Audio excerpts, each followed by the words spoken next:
What I've done now is the sprint. I did the chemo, I did the surgery, I did the radiation.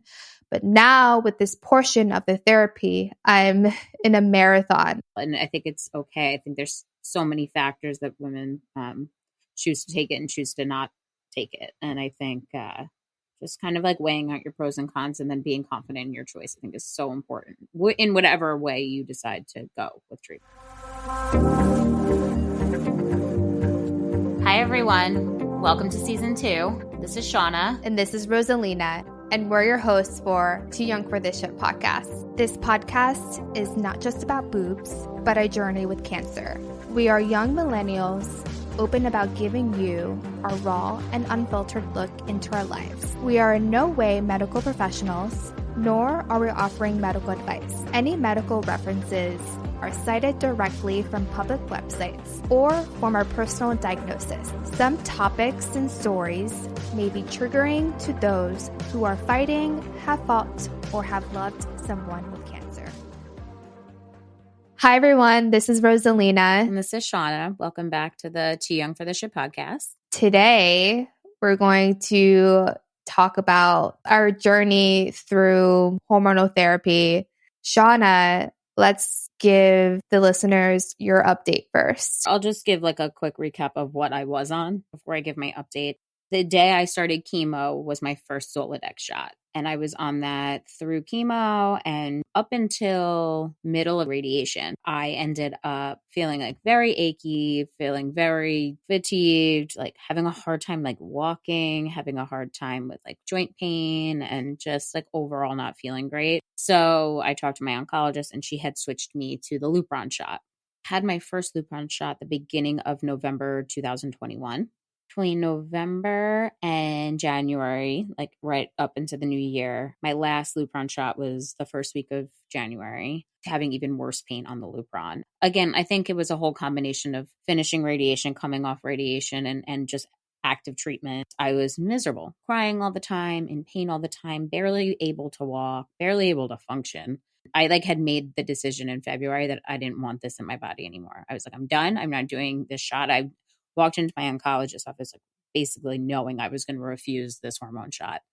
Like, and, you know, I had done some research and was like, you know, I could take the tamoxifen instead of the hormone blocking shots like Zoladex or Lupron and just still do my due diligence of being on a hormone blocker, just not those. And so I walked in and basically it was like, I'm not doing this shot. I was actually very annoyed even going to get the shots. It's not like a quick thing. You have to go every 28 days. You have to go, you have to get your blood work done. You have to sit there, wait for your pregnancy test to come back negative. It's like this whole thing. It's not like, and it took me like 2 hours of my time, like missing work and, you know, just like waiting for like the approval from my oncologist that I can get this shot every month. And it was like, that was annoying me. And I was just kind of like, I'm done with this. My last shot was in January of 2022. A lot of people are wondering about this. Since you're off the medication, you know how it takes a while for you to get your menstrual cycle back. So can you tell us a little bit more about that? Yes. So like I said, my last shot was January 5th. You have to get the shots every 28 days, right? So I was due to get mine first week of February when I went in and refused it. So I had asked her, like, when is my period going to come back? Like, when do I know that this is out of my system? And she said, it could take up to like 3 months to get my cycle back to, you know, to have it be somewhat regular. And I was kind of like, they make us run here on the 28th day. This is what also pissed me off. Schedule you for 28 days to get your next shot. But meanwhile, this shit stays in your system for 3 months. Why am I rushing here to get here on this one particular day for this shot when it stays in you for 3 months?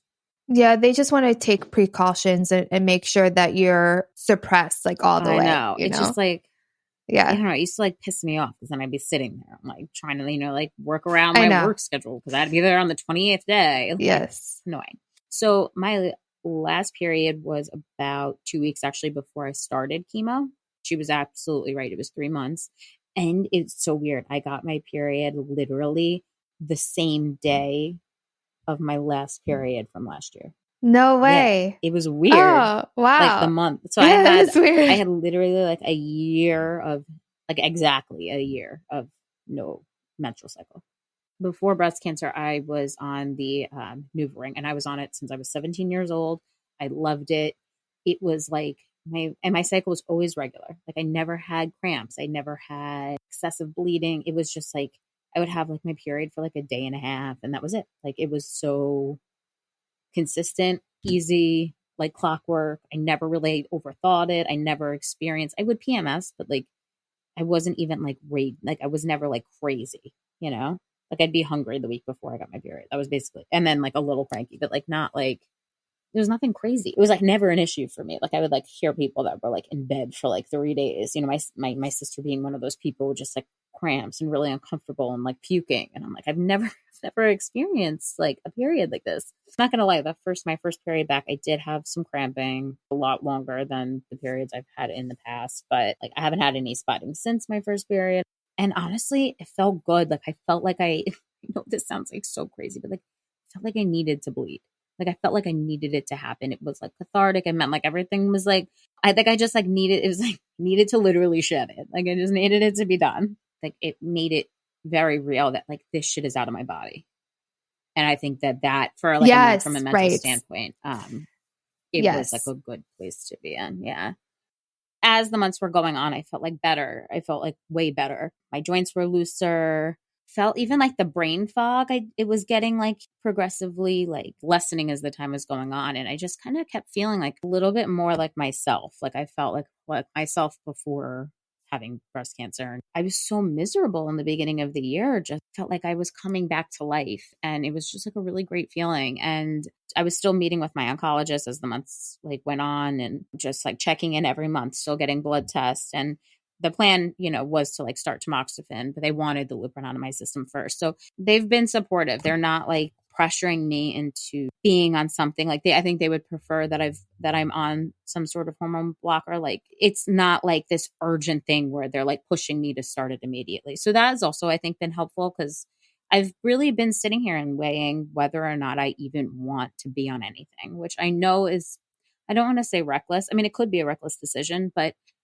after just like the year and well, I guess now it's like 18 months for me of being diagnosed. Like right now, this is June 2022. Like I just feel like I'm a better version of myself. I'm a Mm-hmm. happier version of myself. Like, I mean, don't get me wrong, like chemo brain is still like very, very present, but like not as like full blown as it was, the last couple of months. I'm able to walk. My joint pain is like lessened significantly. I am just now like definitely more cautious about like what I'm putting into my body. I'm exercising daily. I mean, whether it's like I'm getting on the Peloton or I'm just walking around New York City, like I'm being active, I'm eating right. I've lessened my red meat. I've lessened even drinking. And I am really conscious of like stress, like keeping myself in low stress situations. I've changed my lifestyle so much that now like I'm using that also as like a preventative way to prevent this coming back. Right. And I'm really in like a mental struggle of like, am I going to start the tamoxifen, or do I want to just, not and be happy and enjoy the quality of life that I have? You're And right. it's, do I want to is it going to be quality over quantity, and it was hard too. I really went into like deep dives into tamoxifen support groups, deep dives into, just every breast cancer support group, like kind of being like, if you didn't take hormone blockers, did you have a reoccurrence, and then, or if you did take hormone blockers, did you still have a reoccurrence? And every person is different. Like, I have used those support groups to find people that are going through the same thing as me, or like, you're trying to find things to relate to. And it really was like, Like a mixture, right? it was such a mix. It was like a real 50-50. There was women that were like, I refused to take it. And, I'm 5, 6, 10 years, cancer free. There's women that were like, I was on it for 5 to 7 years and I had a reoccurrence. It's different. I think everyone's lifestyles are different. Everyone's like situations are different. Like the amount of Yes. stress people have, their family dynamics, environmental and dynamics. Like there is no like one size fits all women on hormone blockers it's like there's different factors. Like it's not a genetic factor for me. So now it's a product of my environment, whether it's where I live Yep. or what I'm putting into my body food wise or medications that I was on, like birth control, like there's just a lot of different factors. So I think that also like I literally was like, up to like 2 or 3 o'clock in the morning, like really doing these like dives on these support groups, trying to figure out, like what are my chances of this coming back? And then there's the breast cancer index. Yes. Which the test. Yeah. I don't know how I feel about that. Well, I didn't do the test. I did the calculator. There's like an online calculator. Got the number from my oncologist of like the percentage of risks of it coming back. I think that is also, it can be very helpful and very harmful, those numbers. I can share what my percentage was after chemo, after radiation based on scores. Like, do you know what your percentage is, Rosalina? I don't. Mm-mm. Okay. So mine, it came back as 33%. Which is high. 33% is a high percentage that it might come back. Yeah. And, I don't want to like obsess over that number. I don't want to obsess over cancer coming back and causing stress in my body so that it actually does end up fucking coming back. Right. Mm-hmm. I've had my surgery. I have my implants now. Like, I just feel like I'm ready to like close the door on at least like my treatment and surgery portion of this program. And I just want to just start to like live my life the best way I possibly can. I'm going to be honest, I'm leaning towards not taking anything and just being really, my plan is to just really, really be on top of seeing my oncologist. So I was supposed to see my oncologist this past week, but when I got there, my cancer center was on fire.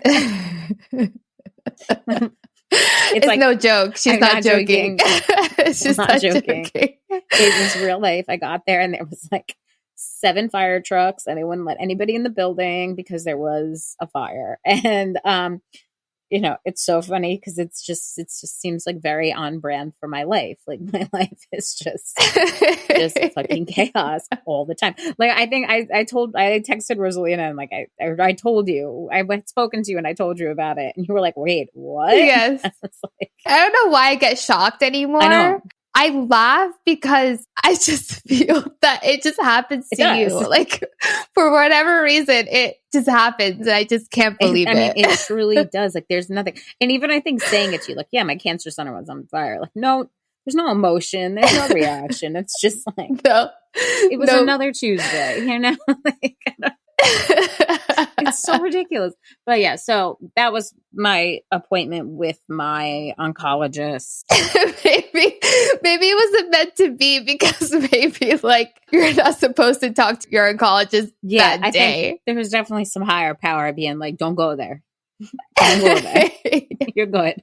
You're good this month. You're going to revisit it next month. And you know what? I'm okay with it. I think I'm at like a peace with my decision for now, at least. I'm not saying never. But I think for right now, as long as like I'm doing my part of taking care of myself to the best of my ability and doing my check-ins with my oncologist, and as long as like they also are feeling like I'm doing everything I'm supposed to be doing, I think I'm okay right now with not. And, I don't think everyone is going to respect my decision or my choice. And, some people might be like, she's fucking crazy. And you want to know what? I might be fucking crazy. I don't know. But for right now, like I missed me. Like I missed myself before this. We've talked about this. Yeah, you didn't feel like yourself. I didn't. I was a shell of myself. I like think about who I was in January, February, March, and it's sad to me. It's sad to me that like I got my PET scan and I was cancer free, and I couldn't even bask in it because I was so fucking miserable. I couldn't even enjoy it. I couldn't even let myself enjoy it. And like I'm looking at it now and being like, it was sad. I feel sad for who I was back in the beginning of the year. And I was like in a real depression. I think like my symptoms were even like, it was pain, but like from a mental standpoint too. I don't think I've ever been as sad as I was beating cancer. I didn't even care. At this point, I was just like, what's the fucking point? And that was a really like sad place to be. Also because your body couldn't tolerate those medications. Like I feel like it was just even worse. I just felt like my body was just constantly failing me, consistently and constantly failing me. And it also scared me too, because, a lot of the doctors now recommend hormone therapy for 10 years, especially in younger breast cancer patients. I had felt like I had the body of an 80-year-old. What was I going to feel like in 10 years? I think I'm at a peace with my choice of how I'm going to handle it for right now. And, Like I hope that there's like no judgment from anybody, like of just how I'm planning, how I'm choosing to move forward. And it's going to have to be quality over quantity at this point. And you know what? Hopefully I'll live a very fucking long time. But if not, I'll live until that time comes. And that's just, where I'm at. What you're feeling is valid, 100% valid, because everyone's body is completely different. And if you can't tolerate the medication, then why even continue them to suffer? That shouldn't be the case. I mean, from what my oncologist mentioned is like her benefit obviously is for me to be on another medication, but she basically said that if you can't tolerate it, we'll switch or like we'll have like another plan, The medication is not there to have you like suffer to the point where you can't fucking walk. Absolutely. And I think just because I wasn't even on the full combination, I was supposed to take, a pill with the Lupron shot, and I couldn't even get to that point. And there's a lot of women I read in those groups, and these women are like, I'm miserable, but I'm going to suck it up because I have children and I want to see them graduate high school, and I like see that a lot. And don't get me wrong, those breast cancer groups, especially the integrative health ones, are very judgy. Like it makes me, some of them, the posts make me feel uncomfortable how people respond. There's women there that are like crying, basically like putting out cries for help of like, I'm miserable. And there's women that are like, suck it up. You want to live, you want to have a long life, suck it up. And it's just like so blunt, and it's so like dismissive of other I've seen people's those actually too. and symptoms. And it's just, there's a lot of that. And it's like, I think it comes from a good place. I think some people are about that like tough love. And I say that in quotation marks, but the goal is to have a long life. The goal is to live, the goal is to survive. And it's just, maybe people don't even realize that. And it's the internet, so it's like, you won't get to tell the tone of that comment. When you go through breast cancer, you're pretty sensitive about whatever people say to you. So true. I know, that's true. How are you doing on your hormone blocking journey? I guess I'll just give like a quick update, and then I'll get into my journey this year with hormonal therapy. I feel good currently today, but I have struggled in the past few months just with the side effects of hot flashes, the stiffness in my right hand only, not my left, just my right hand. And sometimes I do get knee pains as well. Sometimes I don't feel them at all.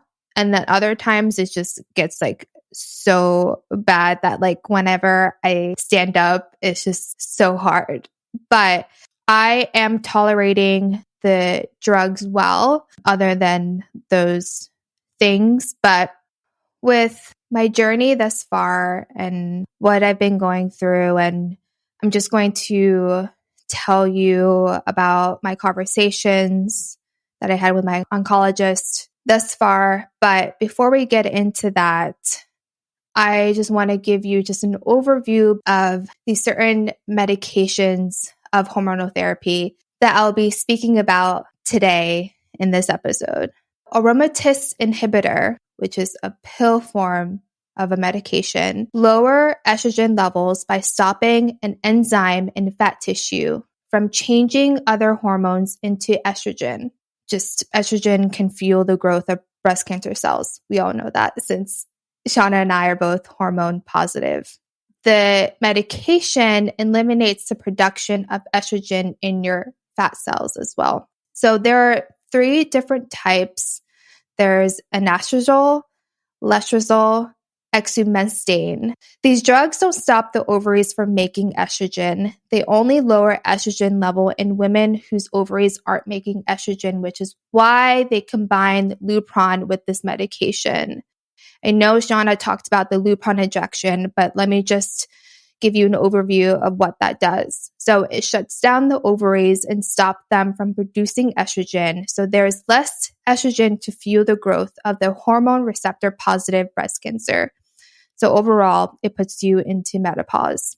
Currently, as it stands, with the combination of the aromatase and Lupron shots, the current protocol is to take these medications for the next 5 years.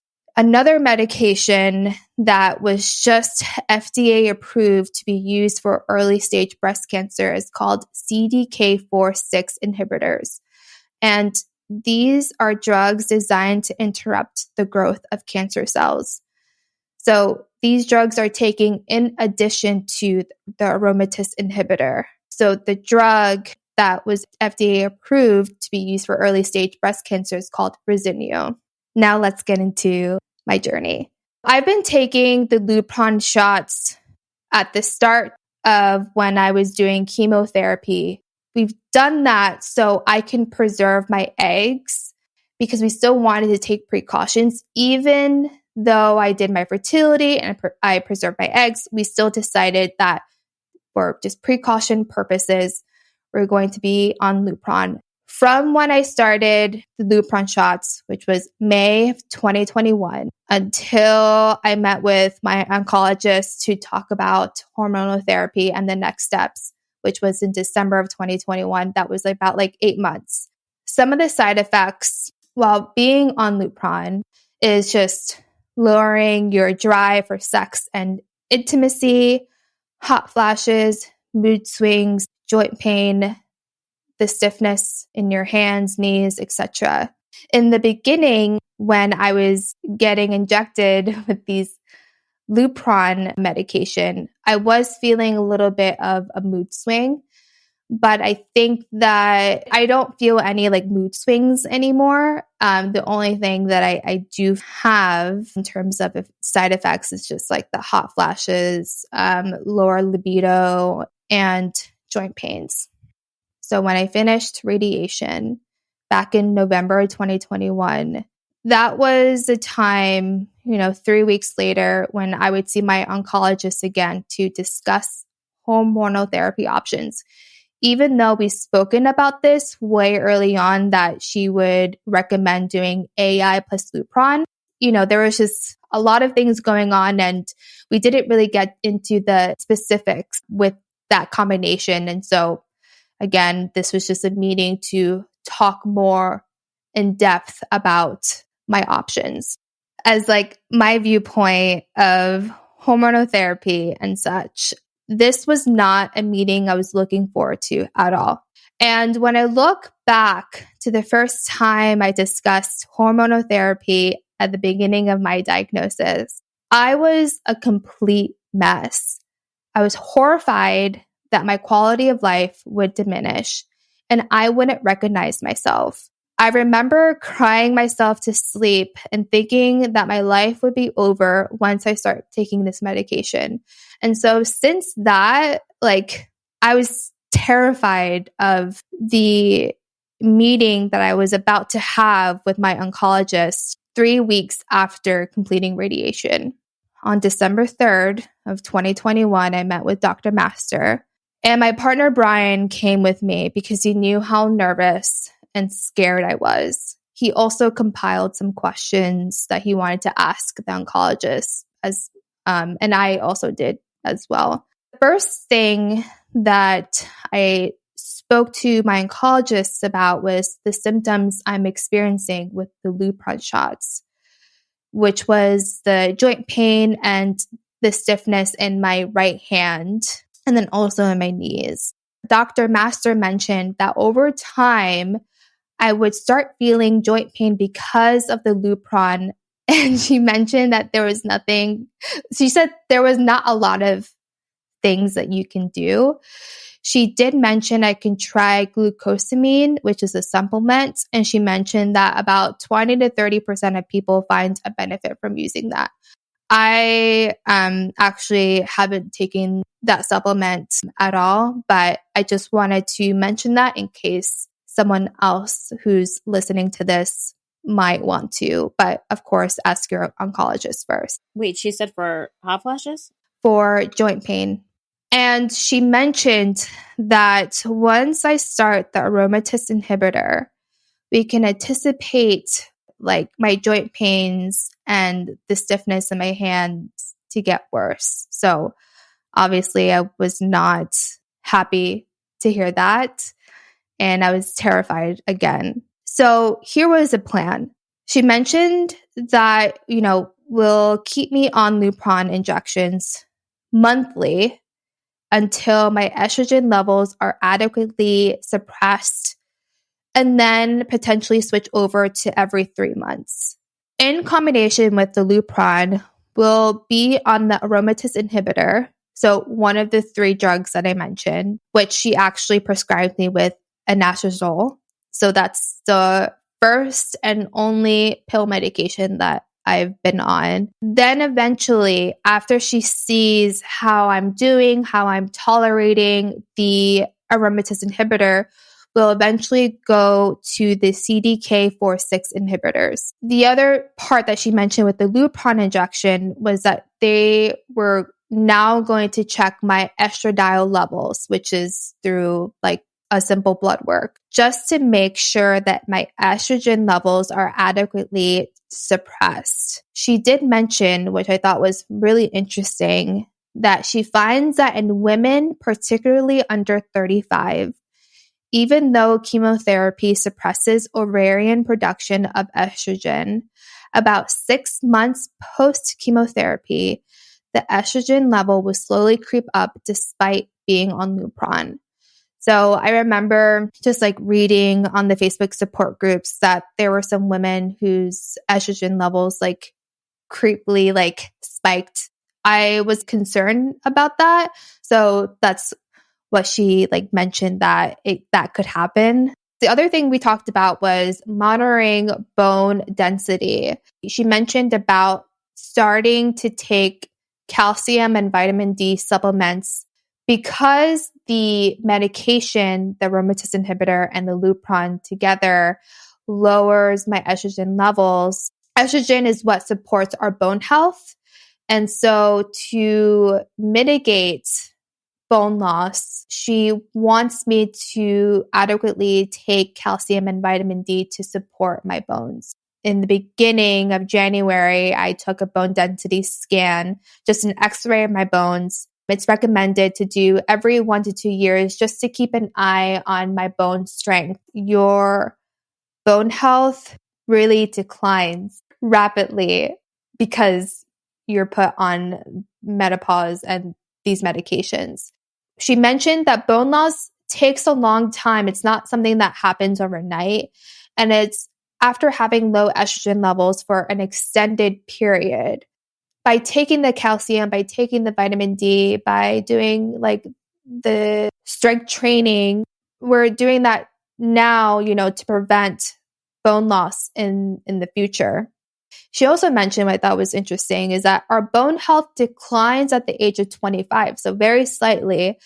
But when we go through menopause, we see a sharper decline. I had a bone scan and a bone density scan back in September of 2021 after chemo. I had arthritis and the start of osteopenia. And that just runs in my family too. So that was like another, I think, contributing factor of like, I want to continue doing this. Yeah, exactly. The one thing I did ask her, because I was super curious of how to read the bone density scan test. When you look into the bone density test, there are like different factors where it's like your gender, how old you are, etc. But there was like this one part called T-zone is what she's actually looking at. And it's when you're postmenopausal. So she mentions that if the T-score is less than -1, then that's considered normal. But we'll need to monitor, bone loss every 2 years. I thought that was useful information, especially when I'm reading the scans myself, just to make sure that everything looks fine on my end.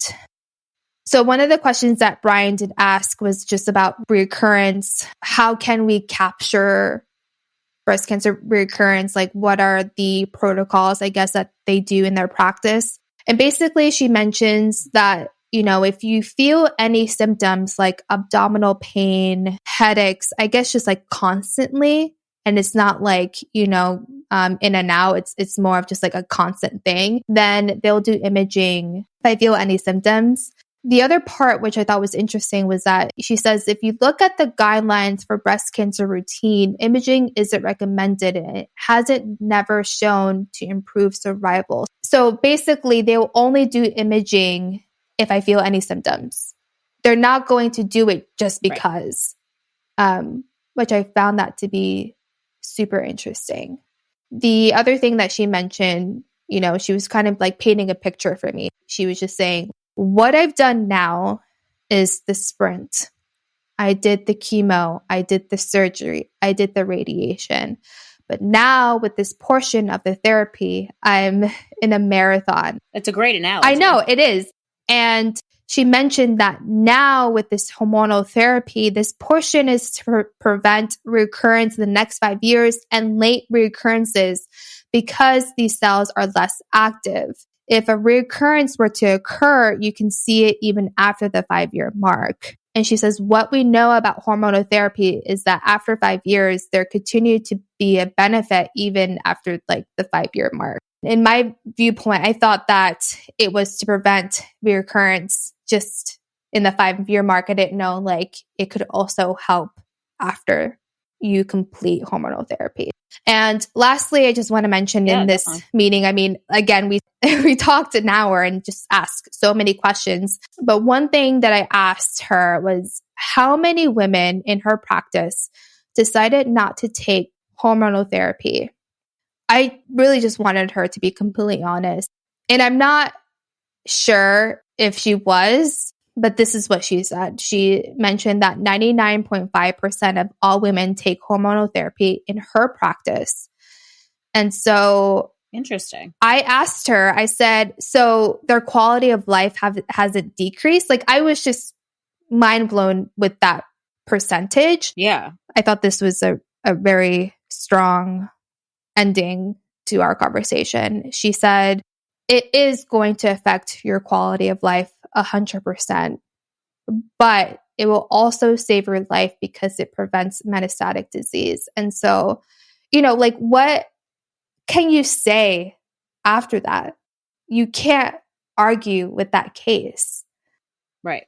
Because, you know, I was just like you, Shauna. I was thinking about not being on hormonal therapy because I didn't want it. Really? I didn't want, yeah, for sure. I had a slight moment that I didn't want to take it. Oh, okay. A slight moment. Because I was going to say, like, I don't think I've ever heard, I mean, we talk a lot and I never heard you ever like express that you're like, I'm considering not doing this. Yeah. Maybe because I talked to Brian more about this, but yeah. Well, yeah, it's also like a very personal decision. But I also think too, that I think the reason we were both also on the shots during chemo was to save our ovaries. To like help protect our ovaries, like it, down the line we ever do want to have children, you know. So I think that was a kind of a no brainer for the both of us. But I didn't know that like after that you considered not doing it. Yeah, I did. I really did consider, and so that's why I asked her that question because I wanted to get a deep dive into like tell me the truth. Like, are women like not doing okay with these medications? During this point, right? Like I just felt defeated. I felt that like she was marking off like a checklist essentially, right? I went to that meeting like very fired up already and very uncomfortable that I left that meeting feeling distraught and angry. But actually listening back, because I recorded the conversations I had with her, and now listening back to our conversations, the way that I was listening to her, I thought she was being very cruel, like not cruel, but like very like cold and mean. But when I actually listened back to our conversation, like she did not sound that way at all. And I think I just got into my head that she was just being super cold, but she spent like an hour with me explaining about these and giving me just useful information about just everything that just goes on with hormonal therapy. And any questions that I had, she just answered them pretty thoroughly. So 6 months later, I had that like perspective of her in the beginning, and now my perspective has changed. Well, I know. It's just they never tell us what we want to hear, and that's really what it comes down to. Now I feel a little bit bad for oncologists because I feel like they get like the short end of the stick from most patients in that sense, you know? To be honest, like I despised her. I literally despised her. And there was a moment, actually it was that day, it was December 3rd, because I felt she was being so cold and in my mind I thought she was being short with me, which actually she wasn't at all when I listened back to the conversation, but there was just a part of me where I really wanted to get under her skin because she was getting under my skin, and I wanted to say something so badly that would be so hurtful to her, but I didn't at the end of the day. And I'm so glad I didn't. That would have came like out of left field for me. And I think that would have totally broken up our relationship for sure.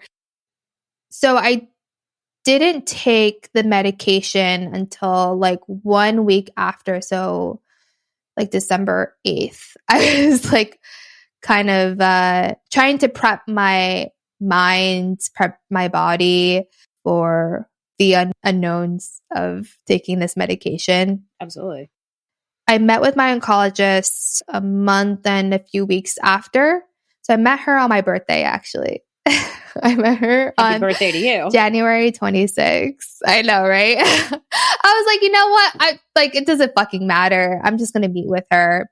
We talked about the side effects. I still had the stiffness in my right hand, but overall, I did mention to her within that 1 month that like I felt fine. Like I felt okay, but she did mention that the side effects can get worse until about 8 weeks. And then often it gets better than that, which I disagree with her on that because it fluctuates for sure. Like there are moments where I feel totally fine and, you know, I could bend my knees and, you know, all these things. But there are other times where I'm like, oh shit, when I don't want to get up. It hurts when, you know, I just do like a simple exercise. And then I did have hot flashes. I mean, I've always had them since having Lupron. But this conversation was to talk about the next steps. So obviously she wanted to know how I was tolerating the anastrozole. But the next steps, if I'm doing well, is to talk about the CDK4/6 inhibitor, Verzenio. And I did so much research about this particular drug. There were, I think, like maybe few women in the support group, in the Facebook support group that were taking them, but I couldn't really find any information about how women are feeling and blah, blah, blah. It's just a very new drug for early stage breast cancer. Yeah, I was going to say I think it's pretty new still. Essentially, you know, when Dr. Matt was like, okay, so let's talk about Verzenio. And then I said, I already have my opinion about this. She was like, okay, well, let's discuss it. Tell me what you're thinking. And I told her, I don't want to take it because I don't want to be immunocompromised. It can lower your white blood cells. There are a lot of side effects, and I'm worried about mixing this medication with my current medication. Valid. Yeah, I've heard some of the side effects are really can be really uncomfortable. Yeah, like diarrhea and shit. Like, forever. Oh my God. Forever. Yes. Consistent. I can't. No.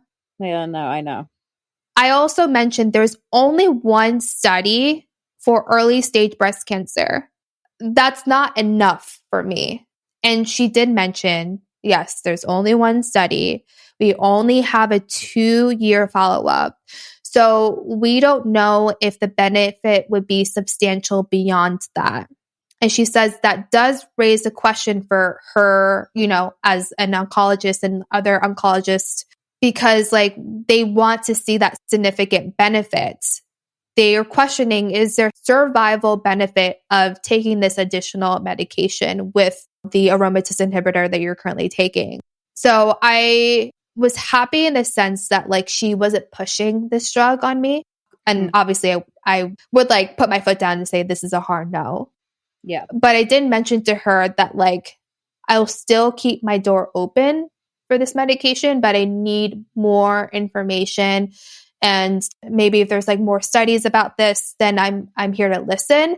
But as of right now, this seems like way too early. And I felt is in the sense that like too rapid. Yeah, you were uncomfortable. You're just really uncomfortable with taking it. Yes, exactly. Two other things we talked about. We talked about the Zometa infusion. So Zometa, you have to go back into the infusion room. It's only 15 minutes. And it mitigates bone loss and reduces the risk of breast cancer recurrence in the bone. I had asked my oncologist about this, and she doesn't believe in it. It's funny. I think it's all based on what your oncologist says, because my oncologist says she doesn't believe in it. She says the studies are based out in Sweden, and she doesn't think there's like enough information on it to prove. That's what mine said. But it's just, I think it all really depends on what your oncologist is comfortable with. And that's funny because my oncologist, she looks at the studies in Europe. Yeah. Obviously, it depends on what your oncologist believes in. A lot of people travel to Europe, like Germany especially, I think, for treatment, because they are, I wouldn't say ahead of us. I think they just do different studies and different types of treatments. And it's just, yeah. So again, you have to talk to your oncologist about it, but I agree. It's not like a necessary infusion that needs to be done. No. It's only just an additional benefit is what we see it as. Yeah.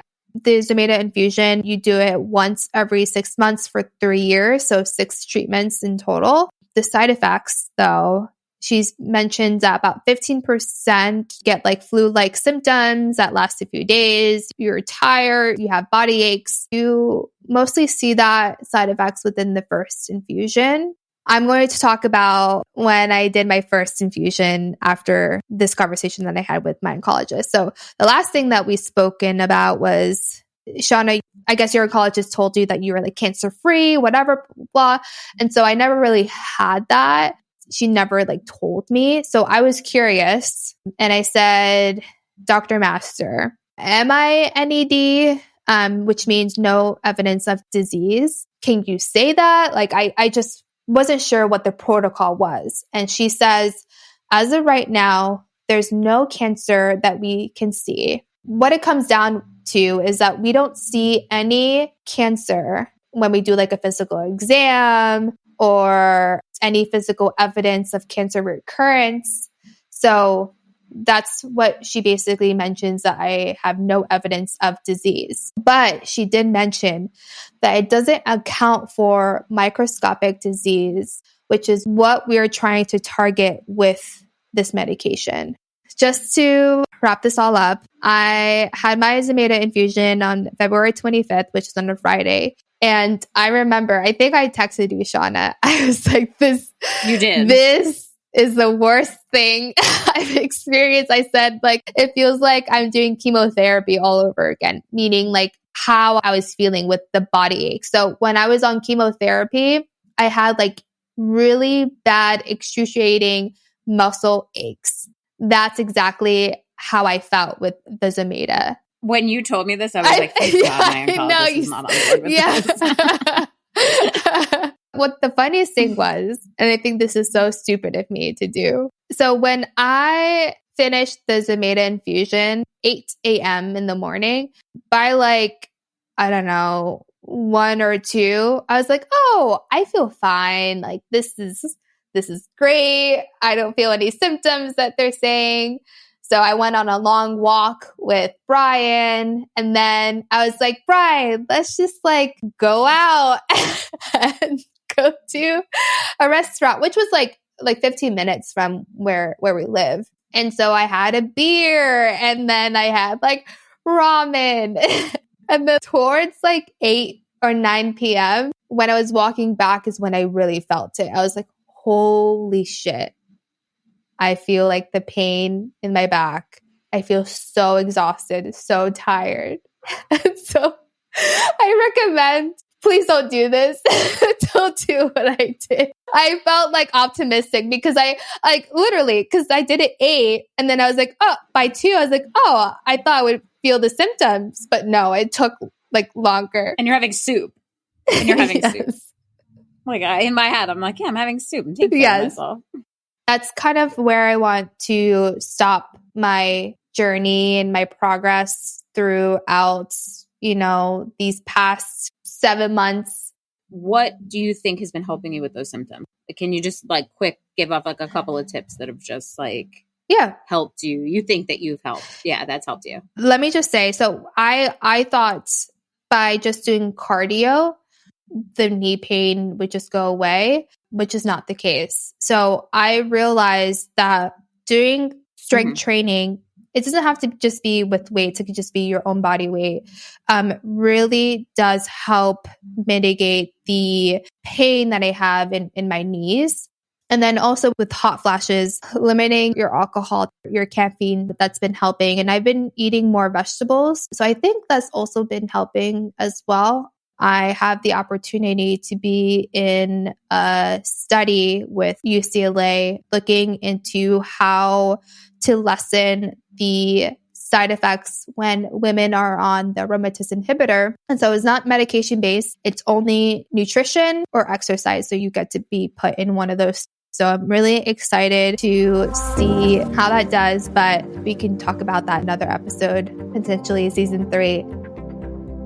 Thank you all for listening and supporting our podcast. Sharing our stories with you has been incredibly healing for both of us, and we hope it helps other women in their journeys through breast cancer.